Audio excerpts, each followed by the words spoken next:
ख्रिस्त में प्यारे भाई और बहनों, आप सबों को जय यीशु। एक बार पॉल नामक एक व्यक्ति अपनी नई गाड़ी लेकर जा रहा था। सिग्नल पर जब वह खड़ा था तो उसने देखा एक छोटा बच्चा उस गाड़ी की ओर बहुत देर से बहुत खुशी के साथ देख रहा था। पॉल ने अपनी गाड़ी को साइड में रुकाकर उस बच्चे को बुलाया और पूछा, क्या देख रहे हो? तो उस बच्चे ने कहा, आपकी गाड़ी बहुत अच्छी है। नहीं है क्या?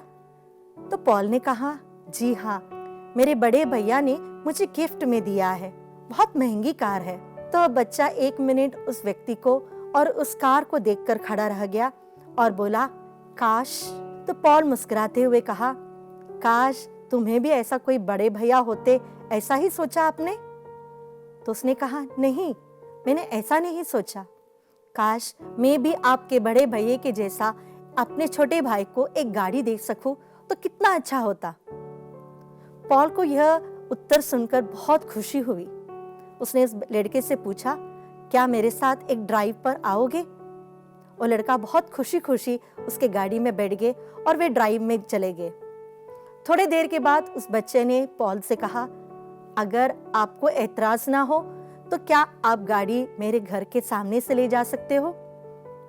तो पॉल ने मन में सोचा, शायद लड़का दूसरों को दिखाना चाहता है कि देखो मैं कितनी बड़ी गाड़ी में बैठकर आया हूं। इसीलिए पॉल खुशी खुशी उसके घर के सामने से गाड़ी लेता है। जब उसके घर के सामने पहुंचता है तो बच्चा कहता है, अंकल, क्या आप गाड़ी यहाँ रोक सकते हो? तो पॉल ने खुशी खुशी गाड़ी वहां रोक दी। लड़का दौड़कर अपने घर के अंदर चला जाता है और 2 मिनट के बाद एक लड़के को उठाकर दरवाजे तक आता है। वह उस लड़के को दरवाजे के पास एक स्टूल पर बिठाता है और उस लड़के से कहता है, देखो, जब मैं बड़ा हो जाऊंगा ना, मैं भी तुम्हें ऐसा एक कार गिफ्ट करूंगा। ये जो कार है ना, ये पॉल अंकल के बड़े भैया ने इन्हें गिफ्ट दिया है, मैं भी ऐसा ही करूंगा। पॉल एक क्षण यह सुनकर वहीं पर स्तब्ध हो जाता है, क्योंकि वह छोटा लड़का दोनों पैरों से अपाहिज था। प्यारे भाई और बहनों, हमारे जीवन में भी हम कभी भी दूसरों के बारे में नहीं सोचते हैं। हमें लगता है काश हमें कोई गिफ्ट दे, काश हमें कोई मदद करे। लेकिन यहाँ पर यह छोटा लड़का हमें सिखाता है कि हमें आगे आकर दूसरों की मदद करनी चाहिए, दूसरों के साथ अपना सब कुछ बांट देना चाहिए। इब्रानियों के नाम पत्र अध्याय 13 पद संख्या 16 में हम पढ़ सकते हैं, आप लोग परोपकार और एक दूसरे की सहायता करना कभी नहीं भूले, क्योंकि इस प्रकार के बलिदान ईश्वर को प्रिय होते हैं।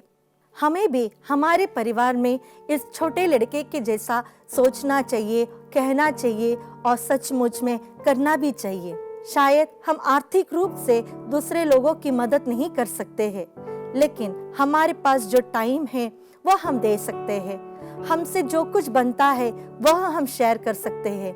एक व्यक्ति जो बहुत दुखी है उसकी बात सुन सकते हैं। एक बच्चे के मुंह पर देखकर स्माइल कर सकते हैं।